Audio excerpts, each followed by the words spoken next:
Salut tout le monde, moi c'est Rachel et bienvenue à cet nouvel épisode de notre série Retour au Bercail.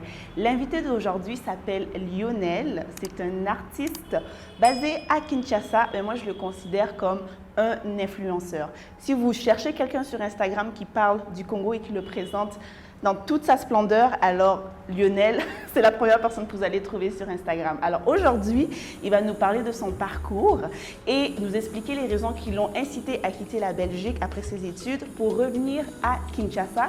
Et bien sûr, nous allons aussi parler du domaine des influenceurs au Congo. Bienvenue au Bercail.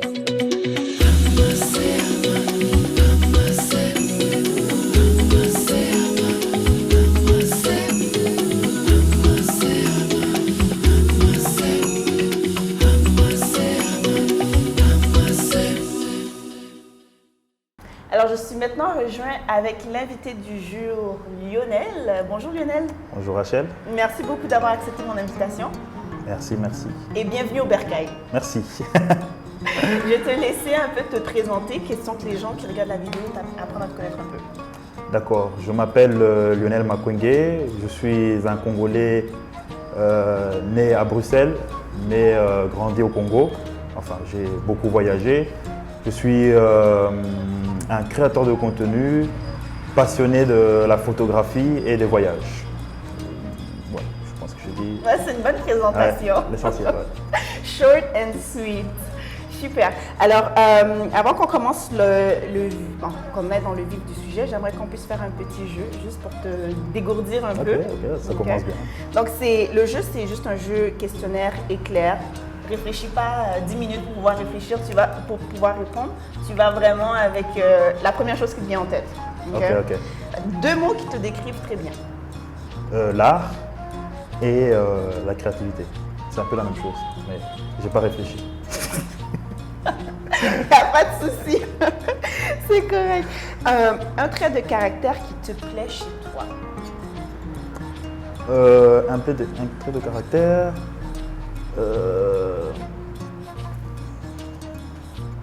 Mon côté.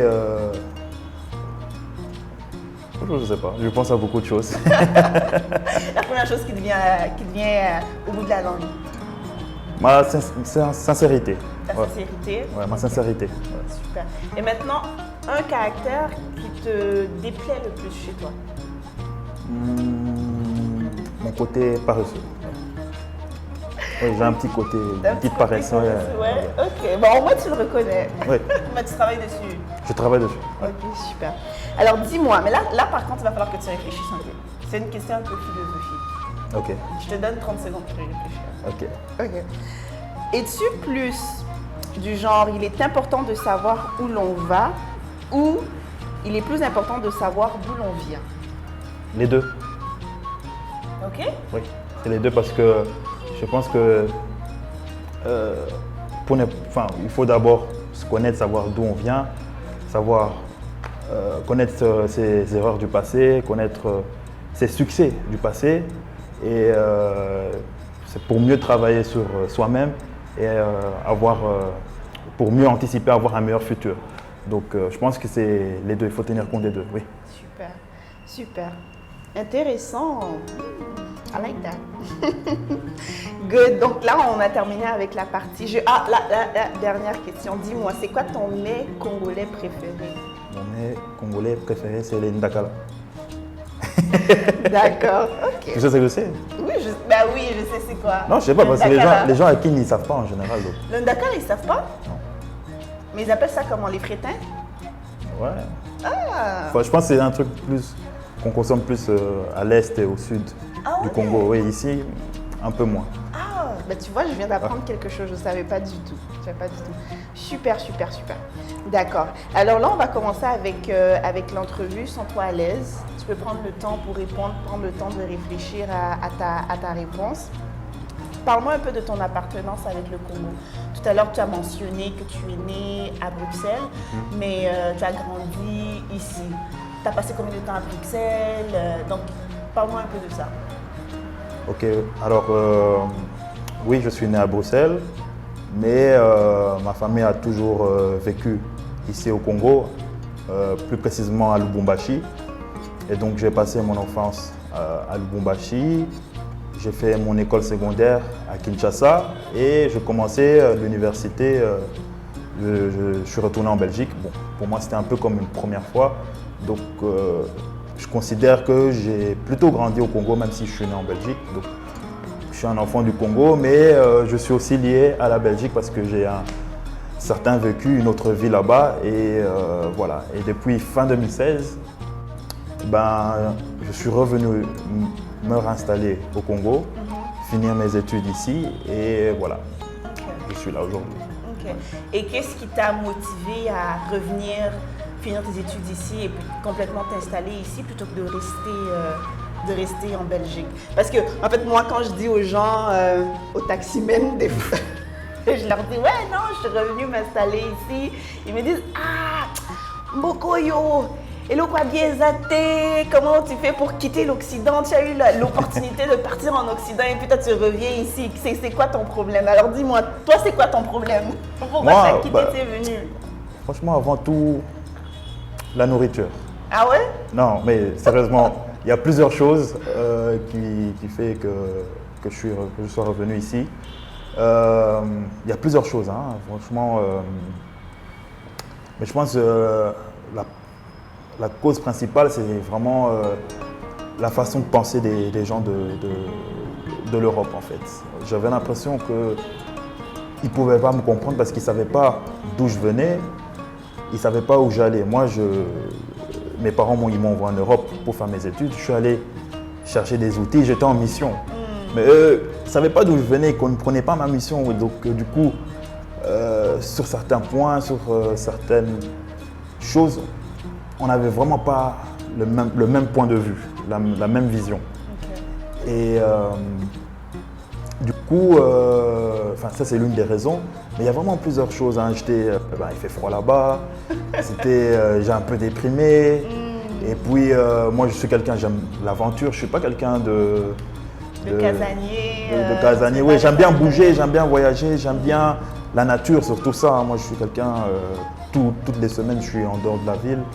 Donc j'avais besoin de bouger, j'avais besoin d'être proche des miens, plus proche de ma nature, même si je suis en quelque sorte une espèce d'hybride culturel, mais voilà un peu. Donc il y a eu plusieurs raisons.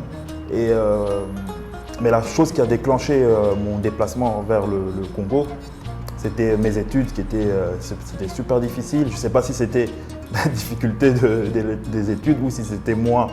Mentalement ou voilà, je ne sais pas si c'était l'environnement, mais c'est vraiment un peu l'échec à l'université là-bas qui m'a fait décider. Je me suis réveillé un jour, je me suis dit bon, moi je rentre. Les gens ils m'ont regardé, ils m'ont dit ouais. C'est ça, qu'est-ce qu'il y a? J'ai dit non, je rentre au Congo et je devais préparer un plan parce que je devais annoncer ça. Parce que je devais retourner chez mes parents parce que là j'étais parti, je vivais seul, mais je devais annoncer à mes parents que je revenais, mais il fallait donner le plan, il fallait que je m'inscrive à l'UNIF.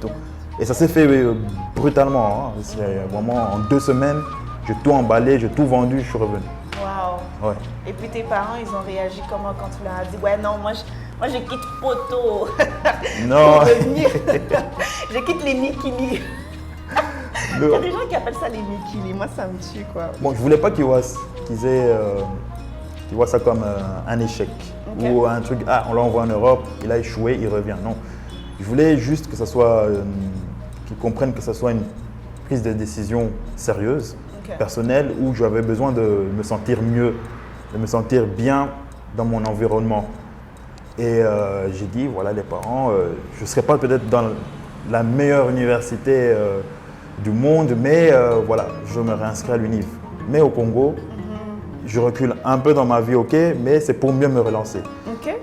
Ah, pourquoi tu as qualifié ça comme un recul? Ou soit toi qui le qualifies comme ça, ou tes parents? Pourquoi c'est un recul revenir et finir tes études ici? Non, comme je l'ai dit, franchement, j'étais parti, j'étais en mission. Je n'ai pas accompli ma mission. J'étais parti chercher les outils, les armes, la connaissance. Mais je reviens au Congo, bon, la mission n'a pas été accomplie. Du coup, voilà, j'ai dit, bon, je recule un peu, donc je reviens un peu dans vos bras, ok. Mais c'est pour mieux me relancer parce que je sais maintenant ce que je veux, dans quel genre d'environnement je veux travailler. Et voilà, au-delà de tout ça, j'ai eu beaucoup de surprises. Le succès de mon art, de ma photographie, je me suis retrouvé, j'ai eu beaucoup de contacts, je me suis retrouvé dans beaucoup de campagnes publicitaires, dans beaucoup de... Vraiment, il s'est passé beaucoup de choses dès la première année, dès que je suis revenu. Et c'est là que je me suis dit, tu as fait le bon choix. Ok, super, super. Donc, dis-moi, est-ce que quand tu étais parti pour les études, tu revenais de temps en temps en vacances? Est-ce que tu avais quand même gardé cette relation avec le pays? Il fallait se ressourcer. Hein. Ouais, okay. Je l'ai dit, c'est important, la nourriture. Oui, il fallait manger la nourriture. Non, il fallait un peu se ressourcer. Donc, oui, de temps en temps, je revenais. Mais bon, je pense que ce n'était pas suffisant. Hein. C'était pas suffisant. À un moment, il fallait juste revenir ici. Et voilà. Et depuis, je ne suis plus retourné en Europe. Ça fait un moment, même si ça me manque quelque part, mais voilà. Okay. Ouais. Okay. Et puis là, tu plies bagage en 2 semaines, tu dis ciao, bye la Belgique, tu reviens ici, tu retournes chez tes parents, et là, qu'est-ce que tu fais? C'est quoi le plan maintenant que tu mets? Tu dis qu'il fallait que tu mettes un plan, que tu l'expliques à tes parents, c'était quoi le plan que tu t'étais fait? Bon, avant tout, les études. Hein. Les études, il fallait que je finisse mes études absolument. Je fais business management dans une école, dans une business school. Ici à Kinshasa, mais j'avais plein d'ambitions. J'avais plein de projets en tête, j'avais plein de choses et je suis arrivé ici, j'étais excité, je voulais commencer direct. Et je crois que beaucoup de personnes l'ont vu, comme mon père m'a dit, écoute, si tu commences à suivre tous tes projets en même temps, tu vas te disperser très vite. Il m'a demandé, calme-moi, il m'a dit, s'il te plaît, juste concentre-toi, quelques années, tu finis tes études et tes projets, tu pourras les poursuivre après. Ouais. Je l'ai un peu écouté. Ok, d'accord. Mais quelque part, il avait raison. Pourquoi? Parce que ça m'a permis de... Je connaissais pas... J'ai vécu au Congo. Okay? J'ai grandi au Congo, mais je n'ai pas grandi dans l'environnement professionnel. Ok, qui est totalement différent du Congo que je connaissais. Donc, quand je faisais mes études, j'ai dû faire des stages dans plusieurs grandes entreprises ici.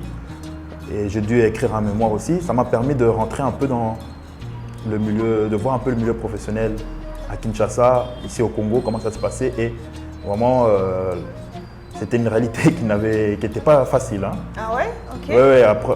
Quelle difficulté t'as pu, une difficulté par exemple qui t'a vraiment marqué, là, tu t'es dit, oh Seigneur, c'est comme ça la vie. Par exemple, la majorité des choses ici fonctionnent dans l'informel. Oh, voilà. Oui. Moi, je venais de l'Europe, tout était carré, formel, il fallait respecter les objectifs, les deadlines. Oui. Ici, tout était un peu comme sur les routes. Hein, comme c'est comment sur la route, comment les gens y conduisent. Donc, voilà quoi, tout était, c'était le côté informel des choses. Et moi, j'étais quelqu'un de carré et ça me faisait mal à la tête au début. Je me dis, mais qu'est-ce qui se passe? Pourquoi? Et bon, après, on a dû s'adapter à ça. Pas devenir quelqu'un d'informel ou quelqu'un de lent, parce que je trouve que c'est un peu lent ici parfois, où les gens travaillent un peu moins. Mais, voilà. Mais fallait s'adapter à sa manière et accepter ça surtout parce que pas beaucoup de personnes qui reviennent de l'Europe arrivent aussi à s'adapter. Ils ont un choc culturel, il y a plusieurs aspects qu'il faut tenir compte. Et voilà, moi j'ai essayé, j'ai appris à connaître le milieu professionnel ici et ça m'a permis pendant tout le long de mes études, de comprendre déjà comment ça se passe et dès que j'ai fini, j'étais déjà dans le bain en fait. Oui, j'étais déjà dans le bain. D'accord. Donc ça c'est la partie que ton papa il voulait avoir, continuer tes études. Maintenant toi ta partie à toi, tu as dit que tu l'as écouté à moitié. Quelle est l'autre moitié maintenant? Bon, ça c'était pas prévu. Je savais vraiment pas que j'allais faire succès dans ma photographie. Okay. Je l'ignorais. Vraiment, je suis venu. À l'époque, il y avait déjà cette tendance en Europe il y avait les blogueurs, il y avait les influenceurs qui commençaient à apparaître, les influenceurs de mode. Et donc c'était un truc qui m'intéressait quand j'étais en Belgique, mais quand je suis venu au Congo, j'ai vu que c'était un truc pratiquement inexistant ici. Et il fallait s'adapter au milieu. Donc il n'y avait pas de magasin. Même si je voulais faire influenceur de mode ou influenceur de tel domaine, enfin, c'était vraiment pas développé. Donc, il fallait que je trouve un moyen de créer de contenu pour ma page. Et qu'est-ce que j'ai fait? Je commençais à prendre des photos de moi dans des paysages extraordinaires, on va dire. Et je vois que les gens, ils appréciaient vraiment. Ah ouais, très beau, c'est où? Ça se trouve où? Et les gens, et je me suis rendu compte qu'en fait, les gens, ils n'avaient pas beaucoup d'images de Kinshasa, du Congo, enfin, des belles images. Des belles images, ouais. Oui, qui montrent des endroits et c'était pas communiqué. Je me suis rendu compte, à ce moment-là, il y avait des pages qui n'existaient pas. Toutes les pages sur le Congo et tout ça, ça n'existait pas. À ce moment-là, je me suis dit, ah tiens, je vais commencer à faire de la photo de paysage, mais des photos expérience aussi, aventure. D'accord. Et voilà. Ça commence, j'ai vu que les gens me suivaient, m'écrivaient. J'ai une personne qui m'a approché après quelques mois, qui m'a dit, ouais, ça serait bien que tu fasses une exposition. Bon, moi, ça ne me disait rien. Je me suis dit, bon, ok, je vais faire une exposition photo. Mais voilà, ça m'intéresse pas. Parce que moi, je ne savais pas que, voilà. Ça pouvait devenir quelque chose, ouais, en fait, voilà. c'était par passion, en fait, que tu le Ouais. Et au fur et à mesure que les mois avançaient, les choses se préparaient, là, je me rendais compte que, en fait, c'est sérieux, il y a vraiment une exposition photo qui est en train de se faire. Et il y aura du monde. Et il y avait vraiment un programme, il y avait d'autres photographes, il y avait des partenaires, moi, j'avais rien fait. Moi, j'avais juste fait des photos. Et quand ça arrivait, le premier jour, c'était à l'espace Bilembo, hein, c'était Congo Positif qui organisait. Je suis arrivé, il y avait du monde. Il y avait du monde. Et la personne qui organisait l'expo, elle vient et me dit, oui, tu dois faire un discours d'introduction. Et je crois que je ne me rendais pas encore compte de la chose. Et au moment où j'ai vu la foule, j'ai vu les gens, je me suis dit, merde, je ne suis pas prêt. Bon, après j'ai parlé très rapidement devant ces gens. On a ouvert l'expo, il y avait les autres photographes, il y avait des personnalités importantes. Jusqu'au dernier jour, il y avait beaucoup d'activités. C'est la première fois que j'avais des fans, hein, des gens qui venaient, ah oui, j'aime bien ta photographie, on aime bien ton travail. Et je ne comprenais pas, je disais, comment on peut être fan de mon travail? Et c'est là que je me suis rendu compte de l'ampleur de mon travail, que quelque part ça impactait même les jeunes, parce qu'il y a même des jeunes qui se disent, mais comment tu fais succès dans la photographie? Pour eux, c'était surtout que la photographie, c'est quelque chose de banalisé par nos parents, on va dire. Donc, en parlant de parents d'ailleurs, ça c'est vraiment le truc que j'ai fait et je ne savais pas que je faisais succès. Et je me suis dit, bon, je vais un peu plus m'investir, faire plus de contenu, essayer de faire peut-être plus d'événements de ce style, des expositions, partager et communiquer avec tout le monde. Mais je ne voulais pas changer, je ne voulais pas me prendre la tête, je ne voulais pas devenir superstar ou quoi. Je voulais juste rester moi-même et partager l'expérience tant que ça reste naturel. Super. Et oui, c'était pas le plan de mon père, parce que lui de loin il me regarde. Congolais, là, lui il me regarde de loin. Je sais qu'il est fier de moi de loin, mais il parle pas beaucoup quoi. Il parle pas beaucoup sur ce que je fais. Et parfois il se réveille, il me dit mais bon, c'est quand que tu commences les choses sérieuses. Et je regarde, je dis. Pour lui c'était des blagues en fait. Il dit qu'est-ce qu'il fait ce bonhomme bon, c'est toujours un truc. Voilà, il commence à voir que je suis apprécié par beaucoup de gens. Même, il y a même des personnalités qui viennent me parler. Ah, mais ton fils, il fait des belles photos. Et c'est vrai que je dis, ah tiens, bon, c'est d'être sérieux. Mais bon, c'était pas son plan. Et voilà, il est médecin, donc il s'attendait à ce que je fasse peut-être des études. Ouais, voilà. Et tout. Mais aujourd'hui, il a gobé, la pilule est passée. Et puis il se dit, ouais, oui, mon fils est artiste. J'ai un fils artiste. Voilà. Mais bon, c'est pas pour rien que j'ai fait business management, justement, parce que on a des business de famille et je voulais rester quand même polyvalent sur plusieurs secteurs, plusieurs domaines et ne pas écarter non plus mon art, mais voilà. Voilà un peu, oui. Super, super. Et lorsque ta page Instagram a commencé à exploser, et puis j'imagine que tu as inspiré, ou d'autres se sont un petit peu trop inspirés de ton idée, comment est-ce que tu as réagi? Parce que je me rappelle lorsqu'on s'était parlé, il y avait des gens qui commençaient à copier un peu et tout. Comment est-ce que tu as réagi par rapport à ça? Parce qu'au Congo, on aime toujours, on voit quelque chose qui fonctionne, Et là, on va recopier un petit peu trop. Recopier un petit peu trop. En fait, je me suis donné une mission, c'était quand on recherche des photos du Congo sur les réseaux sociaux, sur Internet, qu'on voit des belles images, ok? Parce que là, même actuellement, quand on tape Congo, on voit la guerre, on voit les saletés, on voit les problèmes, on voit la politique, on voit, désolé, des bêtises, parce que les Congolais, ils aiment beaucoup le clash, ils aiment les voilà, buzz. ils aiment des choses insensées. Donc, mon but, ma mission, c'était quand on tape, on recherche Congo, quand quelqu'un veut se renseigner, qu'on voit des belles images, des renseignements, et comme j'étais parmi les premiers à le faire, le fait que d'autres personnes le fassent ou s'inspirent de moi, j'étais encouragé parce que je sentais que voilà, il y a un truc qui se crée, il y a une communauté qui se crée. Et maintenant, il y a des images et voilà, les pages se sont créées, il y a eu des partages et ça nous a même permis de nous connecter, de faire un peu la même chose. Mais voilà, après, comme tu as dit, je trouvais qu'il y en a qui débordaient, il y en a qui me copiaient vraiment. Ma communauté n'arrêtait pas de m'envoyer des images. Ah tiens, mais il a fait exactement la même chose que toi. J'ai regardé, ah ouais, c'est très bien, mais c'est vrai qu'il a un peu trop copié. Qu'est-ce que tu fais? Tu vas lui envoyer un message, voilà. Non, pas du tout, pas du tout. C'est pas le but. Le but, pour moi, c'était vraiment de créer ce mouvement. J'étais content. Et puis, voilà, comme j'ai dit, je reste quelqu'un de très simple. Voilà, je ne vais pas aller agresser la personne ou quoi. Ma communauté le faisait déjà. Ma communauté, elle est là. Dès qu'on ne me tag pas sur une photo, il y a tout le monde qui vient. Ouais, c'est la photo de Lionel, c'est la photo de Lionel. Donc. Ok. Et puis là, éventuellement, tu as grandi en notoriété, tu as aussi eu un peu le statut de influenceur. Parce qu'aujourd'hui, si on fait la liste des gens qu'on considère des influenceurs du Congo, il y aurait ton nom qui serait on top of the list. Right?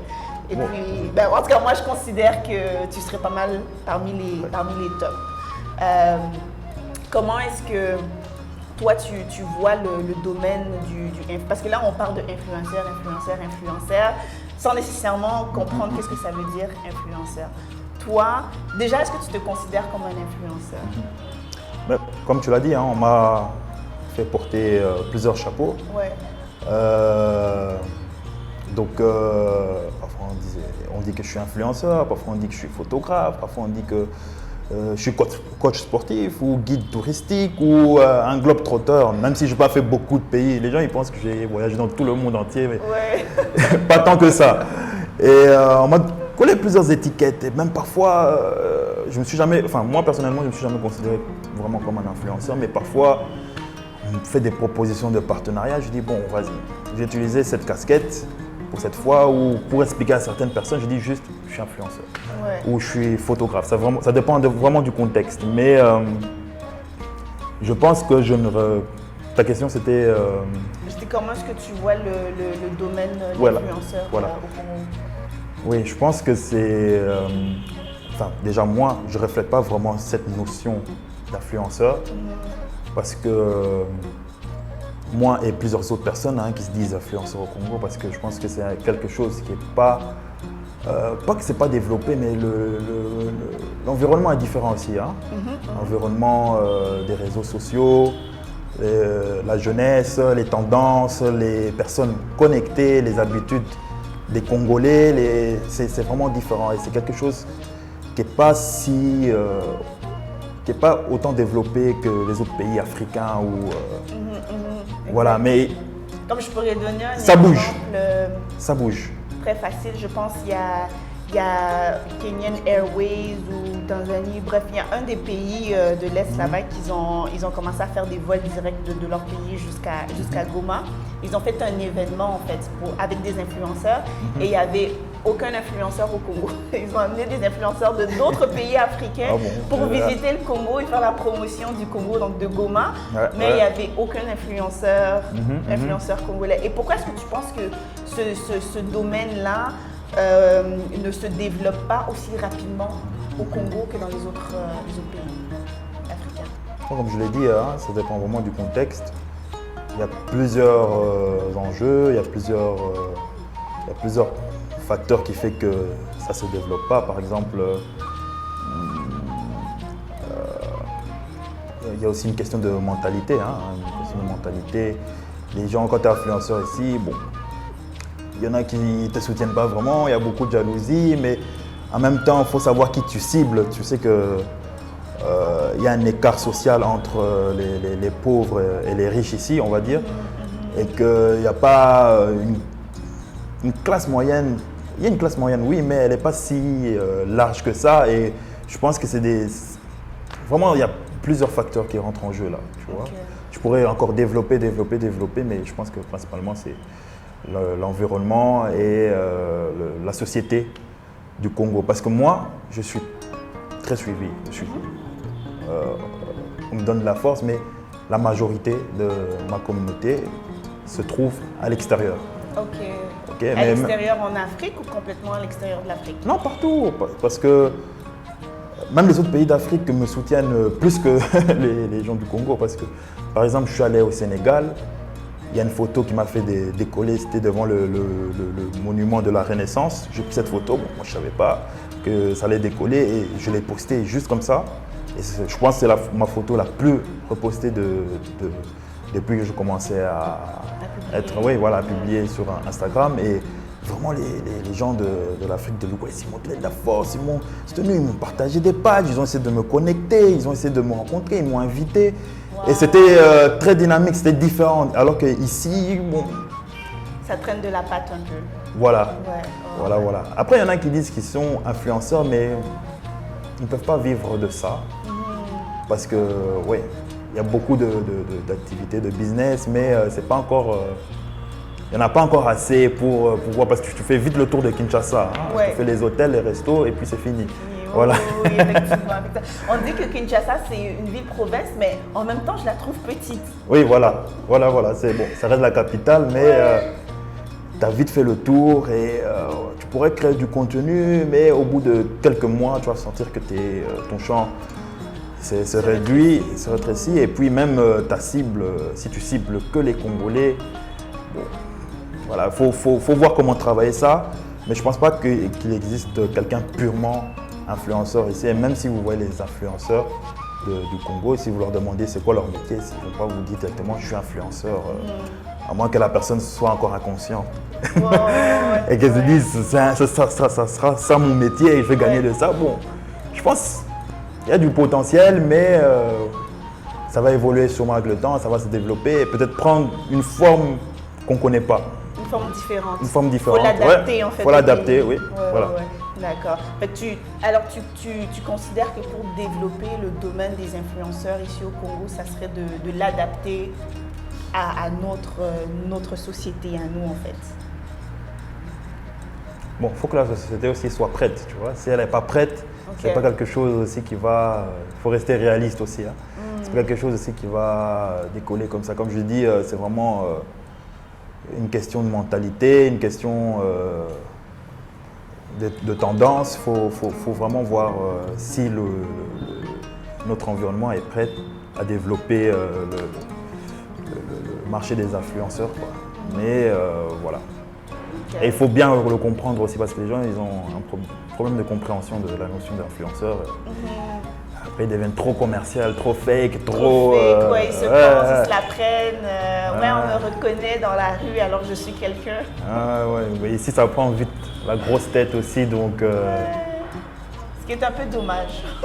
C'est dommage, donc il faut voir, Ok, super. En tout cas, j'espère que ça va se développer comme ça se développe dans d'autres pays africains. Parce que je pense que le net, c'est vers là où tout part. Et puis, espérons que si on a des influenceurs au Congo, ils puissent garder la tête au niveau de l'eau. Ils n'aillent pas trop super. Ça serait quoi ton conseil pour la jeunesse du Congo et ton conseil pour la jeunesse de la diaspora qui aspire à revenir au Congo? Ah bon, la question elle est très, très vaste. Hein. Mais dans quel sens si, par exemple, un jeune te dit ça serait quoi mon conseil? Ça serait quoi ton conseil pour moi? En général, c'est vraiment... C'est quoi en général? Oui, en pour général. Faire quoi? Pour vivre, investir? Non, juste pour le futur, ça serait quoi ton conseil à la jeunesse du Congo? Ayez une meilleure mentalité, changer votre façon de penser, travailler plus fort, ça serait quoi? Qu'est-ce que tu trouves comme lacune auprès de la jeunesse d'aujourd'hui que tu leur conseillerais d'améliorer? Ben, alors, beaucoup de choses qui me passent en tête. Hein. Ben déjà, restez vous-même. Okay? Restez vous-même. Faites ce qui vous plaît. Okay?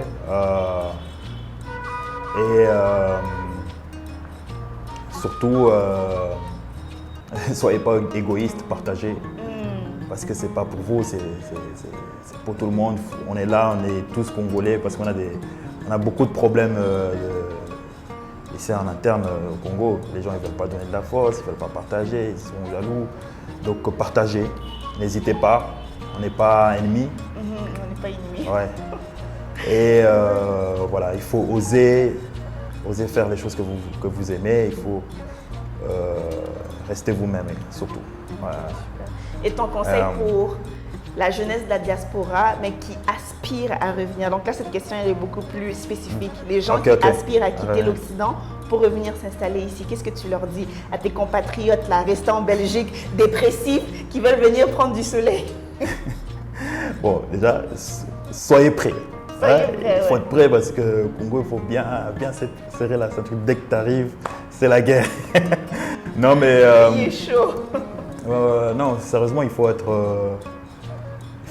prêt parce que ces gens-là qui aspirent à revenir, ils ont beaucoup d'ambition, mais ils ne connaissent pas les réalités du terrain. Ils ne savent pas que le Congo, c'est comme je dis, ça fonctionne dans l'informel, dans tous les domaines, à tous les niveaux, c'est chaud ici. C'est chaud. Donc, quand ils viennent ici, il ne faut pas que leurs rêves se brisent, il ne faut pas que leurs ambitions s'envolent, parce que c'est quelque chose qui arrive à beaucoup. Il y en a qui viennent ici, ils font quelques mois, ils se disent non, moi je ne peux plus revenir. Ils se cassent, okay? Ou ils abandonnent leur projet ou quoi. Après, il faut rester réaliste, quoi. Mais après, vraiment, il faut être prêt, il faut être fort et surtout savoir s'adapter. Il faut savoir s'adapter, être prêt à s'adapter parce qu'il y aura un choc culturel qui pourrait vous faire fuir, quoi. Oh ouais, non, franchement, je te dis, le choc culturel, c'est un vrai choc. Hein. Après, ça dépend d'un individu à un autre. Hein. Moi, vraiment, j'ai ramené un pote malgache ici. Il s'est adapté en 2 semaines. J'avais l'impression qu'il était plus congolais que moi. Il allait au marché, je dis, mais le gars, bon, après, il est venu juste pour les vacances, mais ça m'a plu sa façon de s'adapter. Voilà, ça dépend d'un individu à un autre, mais de façon générale, c'est un peu ça. Ouais. Être prêt à s'adapter, avoir les reins solides. Ouais, être prêt au choc. Être prêt au choc. Préparez-vous, ça va vous chicoter. Ouais. Super, super. Mais écoute, moi, j'ai terminé avec mes questions. Est-ce que tu aurais un mot de la fin? Une exclusivité? Tu es peut-être en train de travailler sur une exposition, sur quelque chose d'intéressant, un livre, je ne sais pas. Dis-nous. Est-ce que tu as une exclusivité à partager avec nous? Alors, pas de gros projets, enfin pas cette année en tout cas, mais qu'est-ce que je pourrais dire pour la fin? Je pense qu'on a vraiment fait le tour des questions. Hein. Ouais, on a vraiment fait le tour des questions. Ouais. Voilà, ça, on peut terminer là. Ok, super. Écoute, encore merci d'avoir accepté l'invitation. Merci à toi de m'avoir invité. Ça me fait super plaisir. Alors, guys, c'est terminé pour aujourd'hui. J'espère que vous avez apprécié la conversation comme moi je l'ai appréciée. Je vais mettre toutes les informations de Lionel dans la boîte de description. Vous allez avoir son Instagram, son site internet. Donc, vous seriez en mesure de pouvoir le suivre sur Instagram. Laissez des likes, laissez des commentaires. Dites-nous qu'est-ce que vous avez pensé de notre conversation. Aimez, partagez pour que la communauté continue à grandir. Partagez. Et bien sûr, il faut s'abonner. Moi, je vous dis à la prochaine. Bye!